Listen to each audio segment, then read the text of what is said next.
Hi, hello guys, namaste. Welcome back to my channel. Guys, today we discussed about what is meant by electronic components, what is meant by resistor, what is meant by capacitor, and what is meant by inductor.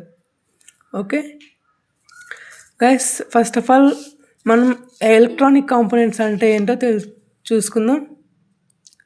Electronic components are the basic building blocks of an electronic circuits, and all electronic circuits are created by joining components together. Guys మనం first ఏదైనా electronic circuit ఏదైనా ఒకటి design చేయాలి అనుకో. For suppose ఏదైనా mobile కానీ TV కానీ ఏదైనా ఎలక్ట్రానిక్ సర్క్యూట్ డిజైన్ చేయాలంటే మనకి ఖచ్చితంగా ఎలక్ట్రానిక్ కంపోనెంట్స్ అనేవి ఖచ్చితంగా ఉండాలి దాంట్లో. ఆ ఎలక్ట్రానిక్ కంపోనెంట్స్ మనం యూజ్ చేసే దాంట్లో 2 టైప్స్ అనేవి ఉంటాయి. దాంట్లో ప్యాసివ్ కాంపోనెంట్స్ ఒకటి, యాక్టివ్ కాంపోనెంట్స్ ఇంకొకటి. ముందుగా ప్యాసివ్ కాంపోనెంట్స్ అంటే ఏంటో చూసుకుందాం. The components are elements which do not generate power by themselves but dissipates or stores electrical energy are called passive components. ఏవైనా కాంపోనెంట్స్ కానీ ఎలిమెంట్స్ కానీ మనము ఎలక్ట్రానిక్ మనం సప్లై ఇచ్చినప్పుడు తనంతకు తాను వోల్టేజ్ ఏదైనా పవర్ని జనరేట్ చేసుకోలేవు, బట్ ఆ పవర్ని డిసిపేట్ చేసే కెపాసిటీ కానీ స్టోర్స్ చేసే కెపాసిటీ కానీ అందులో ఉంటుంది. అంటే స్టోర్ అంటే ఏమి, ఆ ఎనర్జీని స్టోర్ చేసుకుంటాం. మరి డిసిపేట్స్ అంటే ఆ ఎనర్జీని డిసిపేట్ చేస్తాయి. Okay, best examples is resistor, capacitor and inductor. ముందుగా రెసిస్టర్ అంటే ఏంటో చూసుకుందాం. It is the passive component that resistor opposes the flow of current flowing through it is known as resistor. Resistor అనేది ఒక ప్యాసివ్ కాంపోనెంట్.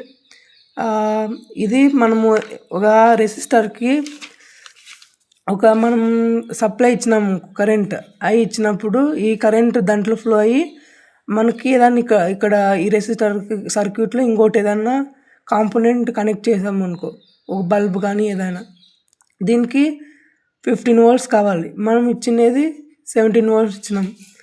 మనము ఇక్కడ current 10 amps అనేది పోతుంది, ఇక్కడ కావాల్సింది 7 amps కావాలి. మనకి ఇక్కడ 3 amps అనేవి హీట్ రూపంలో డిసిపేట్ అవుతాయి ఇక్కడ రెసిస్టర్లో. ఓకే, ఇది రెసిస్టర్ అనేది. రెసిస్టర్ పని ఏం చేస్తుందంటే మనకి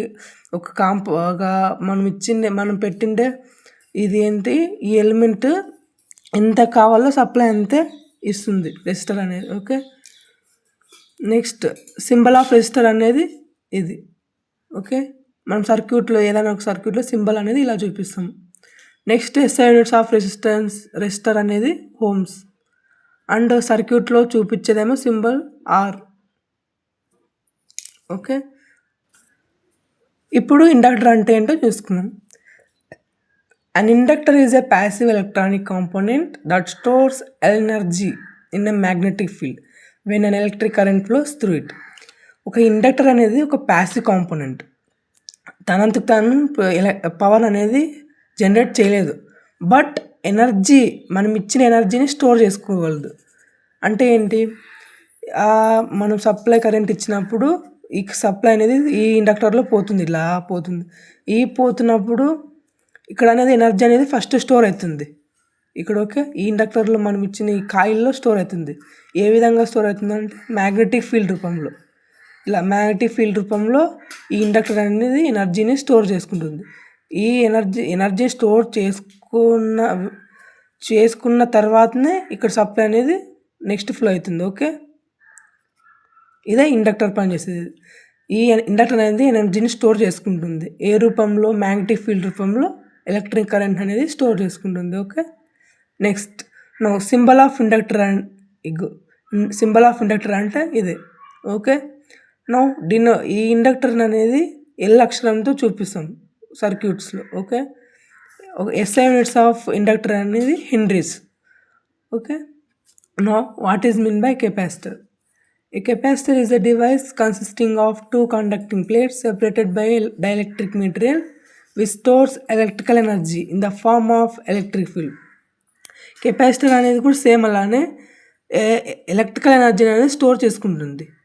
ఏ విధంగా మనం ఇండక్టర్లో అయితే మ్యాగ్నెటిక్ ఫీల్డ్ రూపంలో అని చెప్పుకున్నాం, ఇక్కడ కెపాసిటర్లో అయితే ఎలక్ట్రిక్ ఫీల్డ్ రూపంలో స్టోర్ చేసుకుంటుంది ఎనర్జీ అనేది. ఓకే, ఈ కెపాసిటర్ అనేది ఒక 2 కండక్టింగ్ ప్లేట్స్ కలిగి ఉంటాయి. ఆ 2 కండక్టింగ్ ప్లేట్స్ మధ్యలో ఒక డైఎలక్ట్రిక్ మెటీరియల్ అనేది కలిగి ఉంటుంది.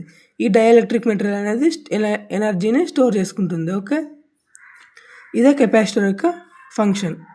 నౌ సింబల్ ఆఫ్ కెపాసిటర్ అనేది ఇది. ఓకే, నెక్స్ట్ ఈ కెపాసిటర్ అనేది ఒక సర్క్యూట్స్లో సి అనే అక్షరంతో చూపిస్తాం. Next SI units of capacitor అనేది ఫారడ్స్.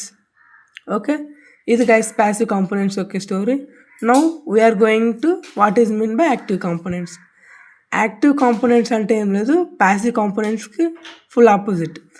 మనం ప్యాసివ్ కాంపోనెంట్స్ అంటే ఏం నేర్చుకున్నాం, కాంపోనెంట్స్ కానీ ఎలిమెంట్స్ కానీ పవర్ని జనరేట్ చేయవా అని నేర్చుకున్నాం. ఈ యాక్టివ్ కాంపోనెంట్స్ అంటే ఏమంటే the components are elements which generate power. అది ఏ విధంగా వోల్టేజ్గా అయినా కావచ్చు, కరెంట్గా అయినా కావచ్చు. By themselves are called active components. ఏవైనా కాంపోనెంట్స్ తమంతకు తాము పవర్ అనేవి జనరేట్ చేసే శక్తి ఉంటుంది, దానివల్లే యాక్టివ్ కాంపోనెంట్స్ అంట. ఓకే, దీనికి బెస్ట్ ఎగ్జాంపుల్స్ అనేవి energy sources such as voltage sources, current sources and diode. Diode ఏమంటే మనం డయోడ్ తీసుకున్నామంటే అది దాని కట్ ఆఫ్ రీజన్ వచ్చిన తర్వాతనే దాంట్లో కరెంట్ అనేది ఫ్లో అవుతుంది. ఫర్ ఎగ్జాంపుల్ సిలికాన్ తీసుకున్నామంటే 0.7 volts అండ్ జెర్మేనియం తీసుకున్నామంటే 0.3 volts. ఓకే, ఈ డయోడ్లో మనము ఈ యాక్టివ్ కాంపోనెంట్స్ అంటే ఏమంటే ఇప్పుడు ఈ ప్యాసివ్ కాంపోనెంట్స్, యాక్టివ్ కాంపోనెంట్స్ అనేది చూస్తాం కదా. ఒక బిగ్గెస్ట్ డిఫరెన్స్ ఏమంటే ప్యాసివ్ కాంపోనెంట్స్కి మనము ఖచ్చితంగా అంతే ఎలక్ట్రిక్ కరెంట్ కావాలా అనేది ఉండదు. మనం ఎంత కరెంట్ ఇన్పుట్ ఇచ్చినా అవుట్పుట్ అనేది వస్తుంది. అదే యాక్టివ్ కాంపోనెంట్ తీసుకున్నాము అనుకో, దానికి ఒక స్పెసిఫిక్ వాల్యూ అనేది ఉంటుంది. ఆ వాల్యూ వచ్చిన తర్వాతనే కరెంట్ అనేది ఫ్లో అవుతుంది. Okay, this is the biggest difference between passive components and active components. ఇది గైస్ ఇవాల్టి మన వీడియో నచ్చితే like, share and subscribe please.